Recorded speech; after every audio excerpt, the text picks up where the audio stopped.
우리 사랑하는 성도 여러분들, 주님의 이름으로 사랑합니다. 오늘 말씀 제목이 코람데오 신앙과 헌신. 조엘 오스틴 목사 저서 가운데 잘되는 나라는 그런 제목의 책에 있습니다. 이런 내용이 있어요. 한 유수한 대학 총장에 관한 이야기를 들은 적이 있다. 그는 예의 바른 신사이자 널리 존경받는 리더였는데 그의 아내가 말년에 그만 알츠하이머 병을 앓게 되었다. 날이 갈수록 아내의 병은 깊어만 갔다. 병은 아내의 정신을 갉아먹었고 몇 년 후에는 자기 남편도 못 알아볼 지경에 이르렀다. 형편이 넉넉했기에 그는 간병인을 두고 병든 아내를 보살폈다. 그러던 어느 날 총장은 재단 이사들을 불러놓고 사임을 통보했다. 그 이유는 아내를 돌보는데 전념하고 싶다는 것이었다. 이사회는 어떻게 하든 이 총장의 마음을 돌리려고 했고 그 과정에서 한 이사는 이렇게 말했다. 무슨 소용입니까? 사모님께서는 총장님을 알아보지도 못하시는데요. 그러자 총장이 그의 눈을 똑바로 쳐다보고 이렇게 말했다. 저는 50년 이 여인과 평생을 함께 하겠노라 다짐했습니다. 아내는 저를 몰라봐도 저는 아내를 똑똑히 알아봅니다. 여러분, 이 총장의 이야기 중에서 아내는 저를 못 알아보나 나는 내 아내를 알아볼 수 있습니다. 진정한 헌신이 바로 이것이 아닌가 봅니다. 우리가 본받아야 할 헌신이라는 거죠. 우리가 하나님께 헌신한다는 것은 우리의 일부분을 가지고 헌신하는 것이 아니라는 것입니다. 우리의 전부를 들여서 헌신해야 한다는 거예요. 아멘. 이것이 우리가 해야 하는 참된 헌신이라는 사실을 믿으시기 바랍니다. 우리는 헌신이라는 말을 참 많이 선호합니다. 예수님 믿는 사람이나 믿지 않는 사람이나 모두 좋아하는 말이 바로 무슨 말이냐? 헌신이란 말인 것입니다. 그러나 그리스도인이 생각하는 헌신과 그 그리스도인이 아닌 사람들이 생각하는 헌신은 차이가 엄청나다는 거예요. 비그리스도인들이 생각하는 헌신은 자기가 소유하고 있는 것에서 일부를 나누어 주어서 다른 사람에게 나누는 행위를 의미하는 것입니다. 영어에서 이걸 뭐라고 하냐면 데디케이션이라고 합니다. 그래서 이 데디케이션이 말은 무슨 말이냐? 어떻게 보면은 봉사의 개념으로 받아질 수가 있는 거예요. 건물을 나라를 위해서 헌납을 한다든지 자기가 가지고 있는 거, 아니면 자기가 가지고 있는 소장품 중에서 가장 아끼는 것을 부르기술을 위해서 기부한다든지 하는 행위를 말하는 것입니다. 그리스도인들의 헌금이나 헌물을 드린 것도 이에 해당한다는 거예요. 넓은 의미에서는 헌신을 의미합니다. 그러나 이것만으로는 신앙인으로서의 하나님께 온전한 완전한 헌신이 될 수가 없다라는 것입니다. 이 헌신은 자칫하면 자아중심적인 세계관에 빠질 수가 있다는 말이에요. 자기 만족을 위한 헌신이 될 수밖에 없다라는 것입니다. 또 이제 하나 더 있는데 우리들이 일반적으로 많이 알고 있는 헌신의 영어 단어는 뭐가 있느냐? 디보션이라는 말이 있습니다. 이것은 이 영어의 의미적으로 볼 때 누군가에 대한 아주 강한 애착을 가지고 걱정하고 근심하는 것을 말하는 것입니다. 그래서 섬김의 대상에 대하여 집중적인 섬김과 돌봄을 나타내는 거예요. 그러나 애착이 가지 않는 것이나 자기가 하지 않아도 또 하기 싫은 것에 대해서는 완전히 무관심해버리는 것입니다. 쉽게 말해서 자신이 관심 있는 것에는 몰두하고 헌신하지만 관심이 없는 곳에는 그것이 하나님께 영광이 되는 일이 된다 할지라도 전혀 헌신하지 않는 거예요. 이 디보션이라는 것은.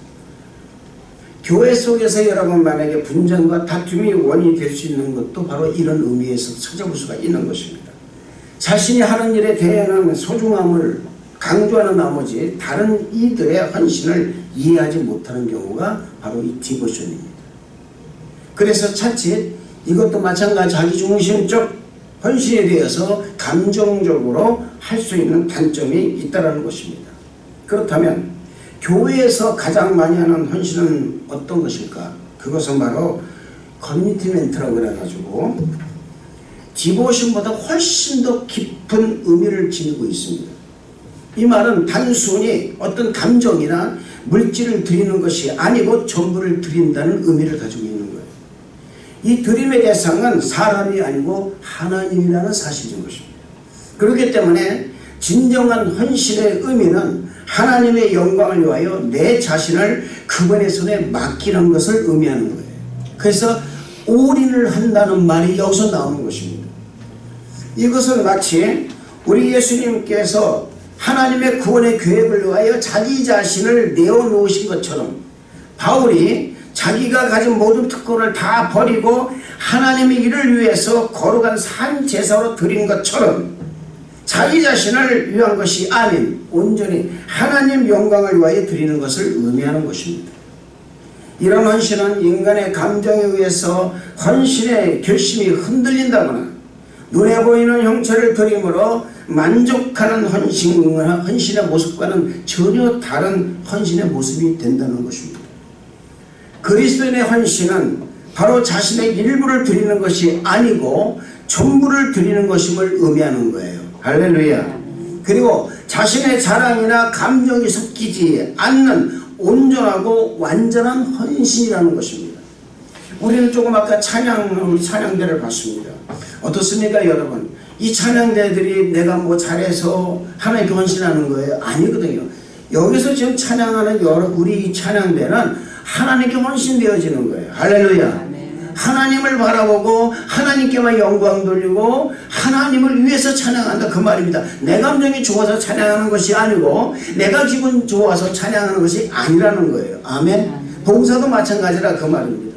여러분이 좋아서는 봉사는 여러분 헌신이 아니라는 거예요. 하나님이 좋아서 하나님께 내가 드린다라는 그런 마음을 가지고 쉽게 말해서 거룩한 산채물로 나를 드린다라는 이 마음을 가지고 드렸을 때 그것이 바로 진정한 헌신이 된다는 사실을 믿으시기를 바랍니다. 하나님은 자신의 소유된 백성을 통하여 자신의 영광을 나타내는 헌신을 바라신다는 것을 믿으시기 바랍니다. 디모데후서 2장 20절에서 22절 말씀 보면은 큰 집에는 금그릇과 은그릇뿐만 아니라 나무 그릇과 질그릇도 있어 귀하게 쓰는 것도 있고 천하게 쓰는 것도 있나니 그러므로 누구든지 이런 것에서 자기를 깨끗하게 하면 귀히 쓰는 그릇이 되어 거룩하고 주인이 쓰심에 합당하며 모든 선한 일에 준비함이 되리라 이렇게 말하고 있습니다.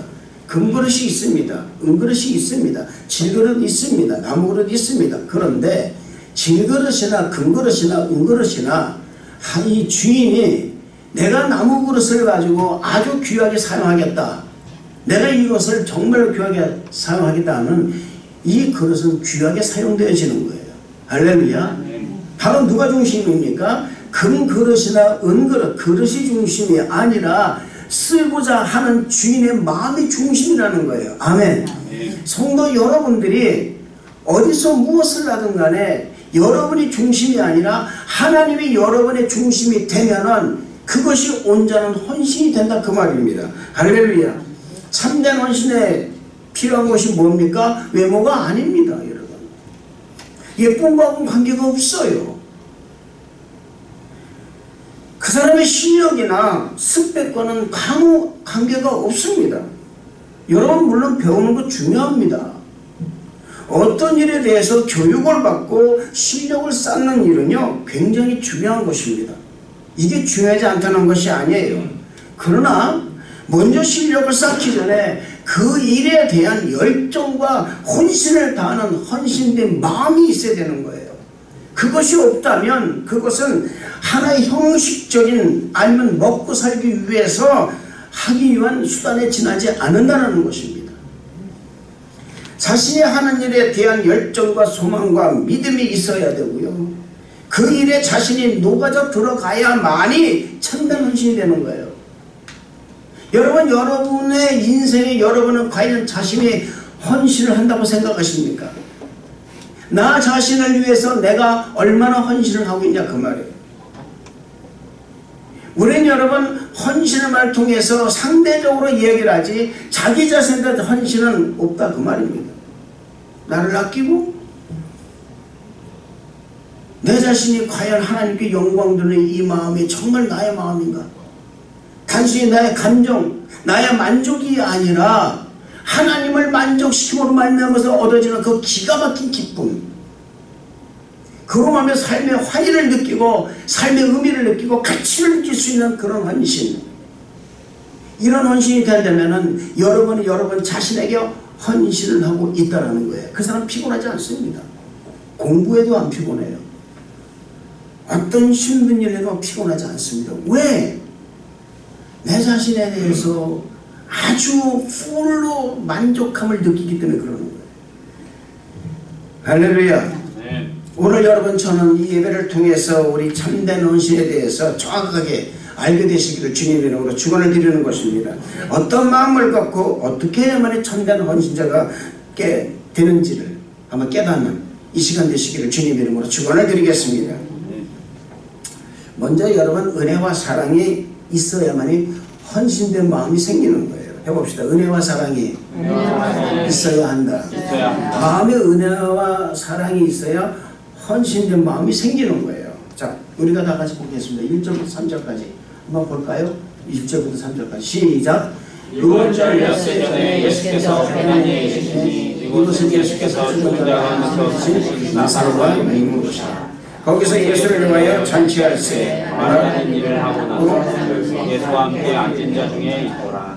마리아는 즉기 비싼 향이었고 순정한 나라 흥분한 여자가 예수의 발에 묻고 자기 머리털로 그의 발을 닦으니 향 냄새가 집에 가득하더라. 예수님께서 베다니에 오셨다라는 이 말은 아마도 예수님께서 죽은 나사로를 살리시고 그곳을 잠시 떠나 다른 곳에서 사역을 감당하고 계시다가 이곳에 다시 오신 거예요. 그래서 이 말씀을 여러분 문맥상으로 보면은 예수님께서 나사로를 살리시고 난 다음에 잠시 떠나 계시다가 이곳에 다시 오신 거예요.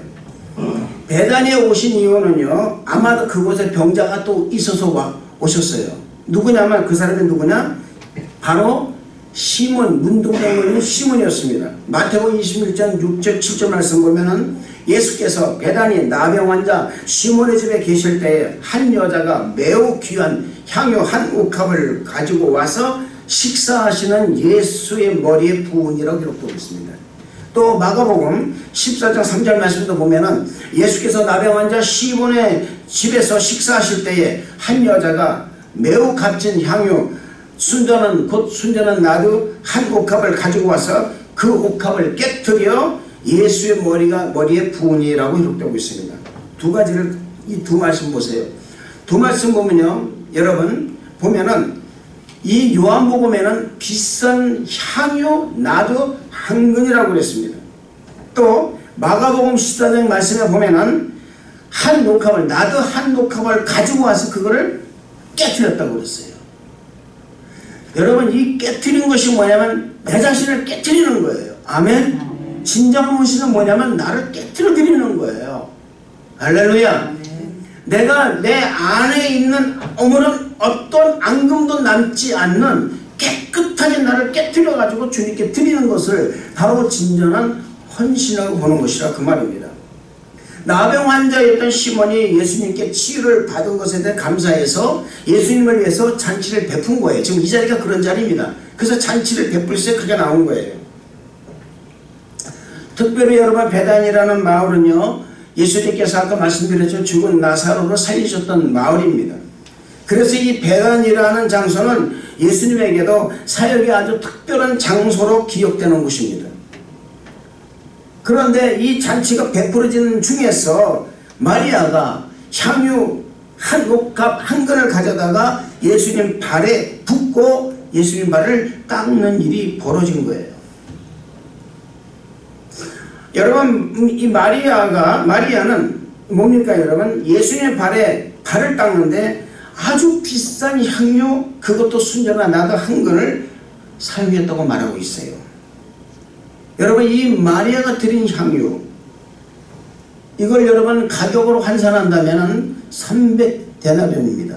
300데나리온이라는 것은 하루에 일일 노동자가 받는 그 급여가 얼마냐면 1데나리온입니다. 그러면 300데나리온에서 1년치 그 모든 급료를 한꺼번에 다 쏟아 부었다라는 거예요. 그렇다면 이 마리아가 이렇게 자신의 모든 것을 다 쏟아 부을 정도로 헌신할 수 있는 이유가 어디 있었는가라는 것입니다. 이걸 우리가 살펴봐야 돼요. 먼저 누가복음 10장 38절에 42절 말씀 가운데 보면은 39절과 42절의 말씀이 이렇게 찾아볼 수가 있습니다. 그에게 마리아는 동생이 있어 주의 발치에, 마리아라는 동생이 있어 주의 발치에 앉아 그 말씀을 듣더니 그렇습니다. 42절에는 예수님이 말씀하십니다. 몇 가지만 하든지 혹 한 가지만이라도 족하니라. 마리아는 이 좋은 편에 택하였으니 빼앗기지 아니하리라 하시니라라고 말씀하고 있습니다. 이 말씀 무슨 말씀이냐면 마르다와 마리아가 베다니에 오신 예수님을 초청해서 대접하는 장면에서 예수님을 대접하려고 음식장만에 온 힘을 기울이고 있는 이 마르다가 예수님 발치에 앉아가지고 말씀을 듣고 있던 이 마리아를 보는 순간에 화가 난 거예요. 왜 화가 났을까? 자신 혼자의 음식을 만들려고 엄청나게 바빴거든요. 근데 안 도와주는 거예요. 도와주지 않는다 그 말입니다. 그냥 하나님 말씀만 듣고 있는 거예요. 얼마나 얄미워요 여러분. 얼마나 여러분 이게 보기가 싫습니까? 그것이 못마땅해서 예수님께 말하는 거예요. 예수님, 저는 음식 만들어 너무 이렇게 분조가 바쁜데 왜 내 동생 마리아는 저렇게 예수님 발 앞에 앉아서 말씀만 듣고 있습니까? 같이 와서 나를 좀 도와주게 하소서 하니까 예수님이 말씀하십니다. 하소라, 하지 말아라. 몇 가지만 하든지 혹은 한 가지만 해라. 그것이 족하다. 마리아는 좋은 편에 섰다 그 말입니다. 여러분, 우리가 성경 말씀 보면은 사람이 떡으로만 사는 것이 아니요 하나님이 입에서 나오는 모든 말씀으로 사는 것입니다. 할렐루야. 이 말씀대로 여러분 생각한다면 마리아는 어떤 데 섰습니까? 가장 좋은 편에 좀 서 있다 그 말입니다.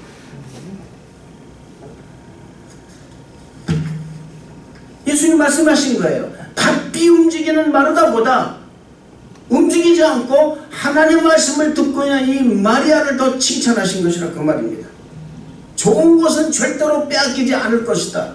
여러분, 우리가 하나님 말씀을 듣고 여러분이 하나님 말씀으로 여러분 내면의 세계를 완전하게 무장시킨다면 결코 빼앗기지 않을 줄로 믿습니다. 아멘. 또한 마리아는 요한복음 11장에서 나온 죽은 나사로를 살리시는 장면을 직접 목도한 사람이에요. 이것이 그에게는 은혜가 된 것입니다. 은혜가 넘치니까 뭐가 됩니까? 사랑을 하게 되어 있는 거예요. 은혜와 사랑이 넘치니까 뭡니까? 자연히 헌신을 하게 되어 있다 그 말입니다. 내가 무엇을 안 내서 아깝지가 않다 그 말입니다. 내가 나가한 거니 내가 가지고 있으면 나는 1년치 그게 봉급이지만 그것을 내가 이렇게 쏟아부음으로 하면 더 큰 영광이 내게 올 것이다 그 말이에요. 할렐루야. 무엇을 드려도 자신의 생명까지 드려도 아깝지가 않다는 것입니다. 젊은 청년이 믿음도 종족을 섬기기 위해서 지도에도 없는 저 오지에 들어가서 생명을 바쳐 섬기는 이유가 어디 있습니까?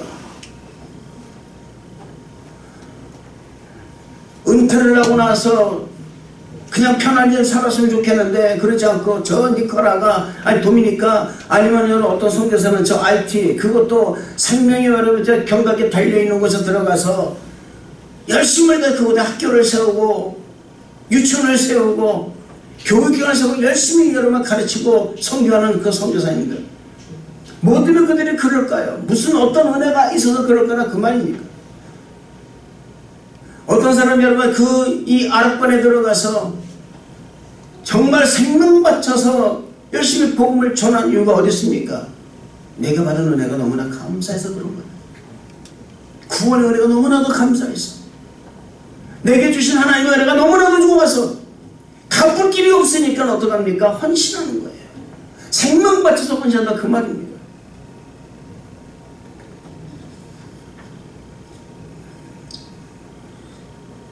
왜 그렇습니까 여러분? 은혜를 입어서 그런 거예요. 사랑을 받아서 그 사랑을 나눠주기 위해서 가는 거예요.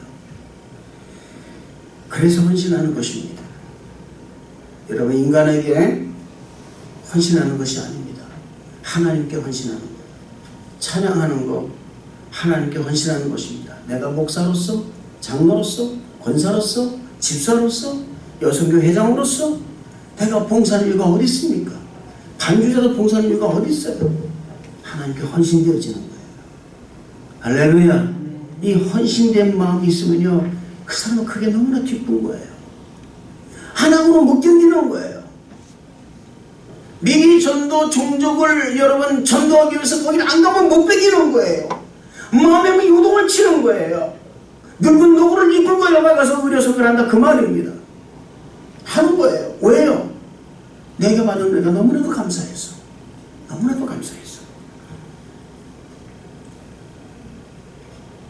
여러분, 우리가 한 가지 알아야 될 것이 뭔지 아십니까? 우리 예수님이 그렇게 인간의 죄를 위해서 헌신하셨기 때문에 우리가 이 자리에 앉아 있는 거예요. 할렐루야. 헌신은 돈으로 환산하는 것이 아닙니다. 헌신은 돈으로 환산되는 것이 아니라 은혜와 사랑으로 환산되는 거예요. 할렐루야. 4절에서 6절 말씀을 읽어보겠습니다. 다 같이 시작. 제자중 하나로서 예수를 잡아주다가 말하되 이 하늘을 어찌하여 삼백의 팔아 가난한 자에게 주지 아니하느냐 하니, 이렇게 말하는 가난한 자들을 생각함이 아니요 그는 도둑이라 돈계를 받고 거기 놓는 것을 훔쳐가느니라. 여러분, 이것이 인간의 마음입니다. 마리아가 향유를 예수님께 드릴 때에 가룟 유다는 향유 가치를 계산했다는 거예요. 가치를. 저 돈이 얼마짜리인데. 그것을 가난한 사람을 위해서 낳은 사역은 더 좋은 선택이었다고 그렇게 말합니다. 어떻게 보면 여러분 가장 이상적인 그런 생각이에요. 맞는 길같이 보이고 맞는 말같이 보입니다. 그러나 우리 주님은 그 사람의 외면보다 그 사람의 마음을 먼저 보신다는 것을 잊어서는 안 될 줄로 믿습니다. 이 마음이 어떤 마음이냐 그 말이에요. 예수님께서 가룟 유다 마음을 압니다. 너는 도적이라. 너는 돈깨를 맡은 자인데, 여러분 그 당시에 예수님 12제자 가운데 계산이 가장 빠른 사람이 누구냐, 바로 이 가룟 유다였습니다. 그래서 그에게 돈깨를 맡긴 거예요. 여러분, 우리 주님께 말씀하십니다. 이렇게 말하면 가난한 자들을 생각함이 아니요 그는 도둑이라 돈깨를 맡고 거기 넣는 것을 훔쳐가미러라. 이렇게 말씀하고 있습니다. 여러분, 우리 주님은 우리가 어떤 마음을 가지고 헌신하는지, 어떤 마음을 가지고 예배를 드리는지, 우리가 정말 우리의 삶을 통해서 내가 100% 헌신을 하는지 아니면 50%의 헌신을 하는지 하나님은 알고 계신다는 거예요. 그저 형식상 내가 예배를 드리는지, 아니면 내 온 마음을 다 바쳐서 정말 내가 거룩한 산점을 나를 쪼개서 드리는, 번제로 드리는 예배를 드리는 것인지 우리 주님은 아신다라는 것입니다. 정말 온 마음을 다해 로마서 12장 1절의 말씀처럼, 그러므로 형제들아 내가 하나님의 모든 자비하심으로 너희를 권하노니 너희 몸을 하나님이 기뻐하신 거룩한 산 제물로 드리라. 이는 너희가 드릴 영적 예배라는 이 말씀과 같이 드릴 것 없어서, 몸밖에 드릴 것 없어서 내 몸이라도 내가 쪼개서 내가 하나님께 내가 예배를 드립니다라는 마음을 가지고, 이 헌신된 마음을 가지고 예배를 드리는지 우리 주님은 알고 계신다는 거예요. 사랑하는 성도 여러분, 우리의 삶에서 주님을 위한 헌신보다 더 좋은 헌신은 없는 것입니다. 이것은 참으로 좋은 선택인 것입니다. 마리아는 이 좋은 것을 선택을 해서 은혜를 받고 그 은혜에 감사해서 귀한 향유를 예수님께 드린 거예요. 그러나 가룟 유다는 마리아 헌신을 세상의 가치로 계산했기 때문에 그는 예수님을 팔 수밖에 없는 그런 사람이 되었다는 것입니다. 우리가 놓치는 부분은 이런 부분이에요. 세상의 모든 가치를 돈으로 또는 물질로 또는 자신이 가지고 있는 실력, 스펙, 살고 있는 집, 직장, 사업 이런 것에 의해서 내 가치가 과연 결정되고 또 그렇게 살아가는 사람으로 내가 알고 그렇게 인정한다 그 말입니다. 그래서 이것을 헌신이라고 표현하지 않고 뭐라고 표현하느냐? 투자라고 표현한다 그 말입니다. 내가 이렇게 하는 건 투자를 하는 거예요. 자신의 실력을 투자하거나 물질을 투자해서 얻어지는 이익을 기대하고 있는 것입니다. 이거는 헌신이 아니에요. 그것이 명예든 물질이든 자신의 이익을 기대하는 것입니다. 그러나 주님을 위한 헌신은 세상의 가치 기준을 따라 계산할 수 없는 것이라는 것을 잊지 마시기를 바랍니다. 이것이 바로 영적인 투자라는 거예요. 헌신입니다. 은혜를 받고 사랑하기 때문에 헌신하시는 거예요. 할렐루야. 은혜를 갚는 것입니다. 여러분, 은혜는요 계산하는 것이 아닙니다. 할렐루야. 여러분이 구원받은 것은 계산할 수가 없는 거예요. 여러분이 사랑받는 것은 계산할 수가 없는 것입니다. 내가 무슨 사랑을 했기도 사랑하는 것이 아니에요. 우리 주님 말씀하십니다. 너희가 먼저 나를 사랑한 것이 아니라 내가 먼저 너희를 사랑했다 말씀하고 계십니다. 사랑이나 가치가 여러분 돈으로 가치로 환산되는 것이 아니라는 거예요. 그냥 사랑하는 거예요. 할렐루야. 그냥 하나님께 헌신하는 것입니다. 왜? 우리 주님께서 하셨습니까? 우리 주님께서 나를 위해서 아무 조건 없이 당신의 생명을 바치셨어요. 할렐루야. 마리아가 주님을 위해서 자신의 것을 계산하지 않고 주님께 헌신한 것 같이 그냥 헌신하는 것입니다. 사랑하는 성도 여러분, 우리도 주님께 이런 헌신자가 되는 우리 성도 여러분 되시길 주님 이름으로 축원을 드리겠습니다. 그래서 깨달아야 헌신할 수가 있는 거예요. 깨닫지 못하면 헌신할 수가 없습니다. 그것이 7절에서 8절 말씀입니다. 다 같이 읽어보겠습니다. 7절에서 8절 말씀 다 같이 시작. 예수께서 그를 가만두고 나의 자녀를 위하여 그것을 간직하게 하라. 가난한 자는 항상 너희와 함께 있거니와 나는 항상 있지 아니하리라 하십니다. 할렐루야. 여러분, 마리아는요 주님을 향한 깊은 사랑과 헌신으로 자신의 비싼 향유를 예수님께서 다 드렸습니다. 헌신했습니다. 마리아가 주님께 드린 이 향유는 주님의 죽으심을 준비하는 것이 된 거예요. 주님을 향한 마리아의 헌신은 주님을 향한 사랑의 헌신이었다는 것입니다. 여러분, 진정한 헌신은 주님을 향한 사랑의 헌신이 되어야 된다는 거예요. 할렐루야. 우리의 헌신이 주님을 향한 사랑의 헌신이 되기 위해서는 먼저 나 자신이나 주님의 사랑과 헌신을 깨달아야 되는 거예요. 할렐루야. 그걸 깨닫지 못하면 헌신할 수가 없습니다. 내가 왜 구원받았는지, 내가 왜 이렇게 살고 있는지, 내가 지금 이렇게 살고 있는 이유가 뭔지 이거 먼저 깨달아야 돼요. 이거 깨닫지 못하면 헌신이 안 됩니다. 여러분, 우리가 세상에서 이런 말이 많이 있습니다. 내 인생은 누구 것? 예, 우리가 얘기하죠. 예, 노래 제목도 있습니다. 내 인생은 나의 것이라고 그래요. 그러나 정녕 여러분의 여러분 것입니까? 만약에 주님이 내 인생은 나의 것이라고 그러셨으면 우리를 위해서 우리 예수님은 절대로 죽어주시지 않습니다. 십자가라는 것은 없어요. 그런데 내 인생은 나의 것이라 아버지 것이었다는 거예요. 할렐루야. 저는 여러분의 인생이 하나님이 여러분에게 주셨기 때문에 여러분의 인생 모두 다 주님의 것인 줄로 믿습니다. 할렐루야. 살든지 죽든지 먹든지 마시든지 무엇을 하든 다 하나님 것이라는 거예요. 할렐루야. 이걸 깨달을 때, 이게 깨달아질 때 헌신이 가능해진다 그 말입니다. 제자들은요 이 사실을 깨닫지 못했습니다. 그러나 마리아는 그것을 깨닫고 자신의 가장 소중한 것을 주님을 위해서 헌신할 수가 있었다는 거예요. 할렐루야. 그가 깨달은 것이 무엇입니까?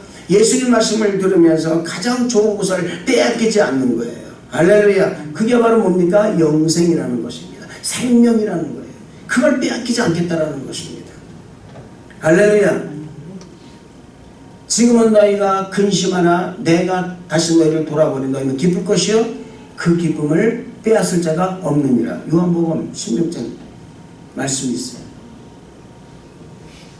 여러분, 사람이 죽으면 그대로 끝이 아니라는 것을 잊지 마시길 바랍니다. 마리아는 그걸 깨달은 거예요. 사람이 죽어서 그냥 끝나는 것이 아니라는 거예요. 죽은 오라비 나사로를 살리신 예수님을 보고 영생이라는 것, 부활의 믿음이 있는 것을 깨달은 거예요. 할렐루야. 그래서 우리 주님은 그의 헌신을 마가복음 14장 9절에 이렇게 기록하고 있습니다. 내가 진실로 너희에게 이르노니 온 천하에 어디서든지 복음이 전파되는 것에서는 이 여자가 행한 일도 말하여 그를 기억하게 되리라. 할렐루야. 여러분, 얼마나 큽니까? 얼마나 큰 가치 있는 인생을 살았습니까? 영원토록 이 세상 끝날 때까지 이 마리아의 행실이 기록되고 있어요. 아멘. 이보다 더 큰 영적 투자가 어디 있습니까?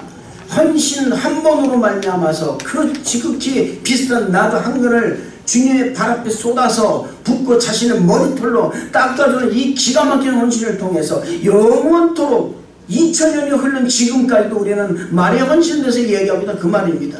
여러분, 이것이 바로 영적 투자라는 거예요. 할렐루야. 전우 성도 여러분들이 이런 영적 투자를 하시기를 주님 이름으로 축원을 드리겠습니다. 마리아가 이 말씀을 기대 헌신한 것이 아닙니다. 그러나 자신이 깨닫는 분명한 영적 의미를 알고 있었기 때문에 자신의 가장 중요한 것을 헌신하였더니 이런 축복의 메시지를 들었다 그 말입니다. 할렐루야. 여러분, 세상에서 가장 가치 있는 예수 그리스도를 위해서 헌신하는 참된 성도들 되시기를 주님 이름으로 축원을 드리겠습니다. 헌신은 무엇을 기대하고 드리는 것이 아닙니다. 기대할 수 없는 곳에서 헌신하시기를 축복합니다. 군중들이 예수님을 향한 기대 부풀어 있었을 때에 예수님을 시기하는 바리새인들의 모습도 있었습니다. 비록 여러분, 우리가 만약에 헌신을 할 때 또 예수님을 따르고 그 할 때 반대하는 사람도 있습니다. 핍박하는 사람도 있습니다. 방해하는 사람도 있습니다. 조롱하고요, 오히려 우리를 책망하는 사람도 있습니다. 너는 미쳤다. 너는 왜 지금 이렇게 주일날 이 좋은 날에 어디 진짜 좀 너를 위해서 사용하지 않고 왜 너는 가서 예배를 드리느냐? 왜 새벽에 나와서 그렇게 잠도 못 자가 나와서 새벽에 기도하느냐? 말할 때가 많이 있었을 것입니다. 그러나 여러분, 그런 모든 기대를 다 물리치고 여러분 주님께 헌신한다면 하나님께서 놀라운 역사로 여러분에게 임하신다는 것을 믿으시기를 주님의 이름으로 축원을 드리겠습니다. 군중들은 예수님을 향한 다른 기대를 가지고 있었습니다. 바리새인들이 예수님을 향한 증오가 가득한 예루살렘으로 예수님께서 나귀를 타고 또각또각 가셨어요. 수많은 사람이 기대를 합니다. 기대하는 가운데 바리새인들은요 욕을 하고요, 증오합니다. 여러분, 때로는 우리가 마리아처럼 그렇게 하나님께 헌신하지만 때로는 군중들로부터 엄청나게 그 헌신을 통해서 욕을 먹을 수도 있습니다. 당신은 미쳤다. 어떻게 돈을 나벌어가지고 하나님께 모두 다 바치느냐, 이렇게 이해할 수 있습니다. 그러나 여러분의 그 모든 하나하나의 행실이 영원토록 하나님 나라에 기록된다는 것을 믿으시기를 주님 이름으로 축원을 드리겠습니다. 세상은 가룟유다 같은 거예요. 우리에게 시기와 질투를 바랍니다. 때로는 바리새인들처럼 선자들처럼 우리가 헌신하는 모습을 시기와 질투로 그렇게 시선으로 바라본다 그 말입니다. 그러나 성도 여러분, 그럼에도 불구하고 예수님을 사랑하는 우리에게 반드시 필요한 한 가지가 있다는 것을 깨달을 줄 믿습니다. 그것은 예수님을 온전히 사랑하고 끝까지 헌신함으로 말미암아서 우리에게 주신 사명을 온전히 이루는 믿음이 필요하다는 거예요. 할렐루야. 그래서 여러분, 헌신되어지는 자들에게는 뭐가 필요하느냐? 믿음이 필요한 거예요. 할렐루야. 믿음이 없이는 되지 않습니다. 여러분, 주님을 믿는 그 믿음이 여러분에 가득하시기를 주님의 축원을 드리겠습니다. 사명을 위해서 온 마음으로 여러분 헌신할 때 우리에게 필요한 것이 뭐냐? 바로 믿음이라는 사실을 믿으시기를 주님 이름으로 축원을 드리겠습니다. 여러분의 이 헌신이 하나님 나라에 저는 영원히 기록될 것을 봅니다. 할렐루야. 이런 믿음을 가지고 주님께 지금도 헌신하지만은 앞으로 계속 헌신할 성도 여러분 되시기를 주님 이름으로 축원을 드리겠습니다. 기도하겠습니다. 은혜와 사랑에 충만하신 좋으신 하나님 아버지, 마리아 헌신처럼 참된 헌신을 함으로 말미암아 하나님께 영광 돌리며 하나님의 유한 아버지 하나님 삶을 살아갈 수 있도록 축복하여 주옵소서. 감사를 드리옵고 예수님 이름으로 기도드리옵나이다. 아멘.